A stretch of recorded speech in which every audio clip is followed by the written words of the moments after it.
રામ રામ ને સીતારામ બધાને સવારના પોરમાં. અને મારી મમ્મી એક રોપડો વાવ્યો છે, હવે તમને બતાવું. જોઈ કેવાનો રોપડો છે એ કોમેન્ટમાં કહી દેજો. હું વાવ્યું હોય મને કંઈ ખબર નથી પડતી, જોઈ લો નજીકથી હાવ. એટલે જરી કોમેન્ટમાં જણાવી દેજો કેવાનો રોપડો છે.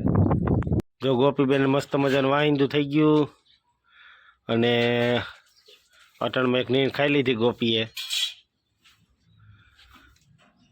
વરસાદ જેવું વાતાવરણ થઈ ગયું. જો તમને બતાવો, આજ તો લગભગ આવી જ જશે વરસાદ.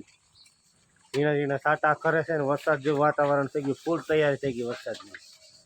કંટોલાના બી વાવ્યા હતા, જોરિયા ઉગી ગયા કંટોલા. એક અહીંયા પછી એક અહીંયા કારેલી ઉગાડવી નથી તો ઉગી.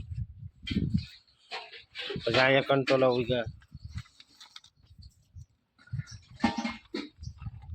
ગિરીશ કાકાની ડેરી.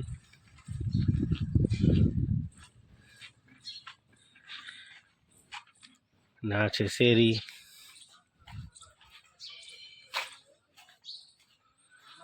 તો અમારા ગામમાં વાવણી થઈ ગયું છે બધાને મસ્ત મજાની. હવે તો વરસાદની જરૂર છે. જોઈએ બધી વાવણી થઈ ગઈ આખાઈમાં, બધે વાવણી થઈ ગઈ. હવે તો વરસાદની જરૂર છે. જો એક મસ્ત મજાનો વરસાદ આવી જાય ને એટલે ખેડૂતને મજા થઈ જાય, કંઈ ઉપાધિ નહીં. તો મિત્રો વરસાદ આવે એવું થઈ ગયું છે. પવન બેઠો છે આવવા, ઠંડો જોઈ લો. વરસાદ ન થઈ રહ્યો હાઈ ક્લાસનો. તો આવી જાય તો સારું. તો બધાએ વાવણી કરી તો બધાને મેળ આવી જાય, ઘા બેસી જાય. જ્યાં અમારા ગામનું એટલું ભર્યું તળાવ ને આ ખેતરમાં વવાઈ ગયું. કાલે વાવ્યું એની ઓલી બાજુ બોરવેલી માંડવી છે, એની ઓલી બાજુ બધાય ખેતર વવાઈ ગયા છે. હવે તો એક વરસાદની જરૂર છે. જો એક આવી જાય વરસાદ એટલે કંઈ ઘટે નહીં ખેડૂને. હાઈ ક્લાસનું બધી થઈ જાય અને સારો ઘા બેસી જાય. તો ભગવાન દયા કરી દે તો સારું.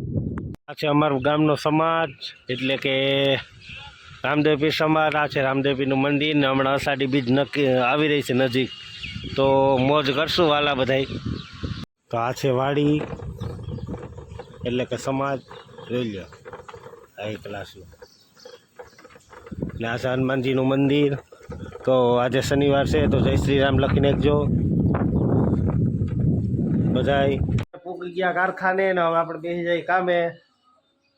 તો હવે કામે બેસી જાય આપણે. તો મારો વિડીયો ગમતો હોય તો આગળ શેર કરી દેજો અને લાઈક કરી દેજો.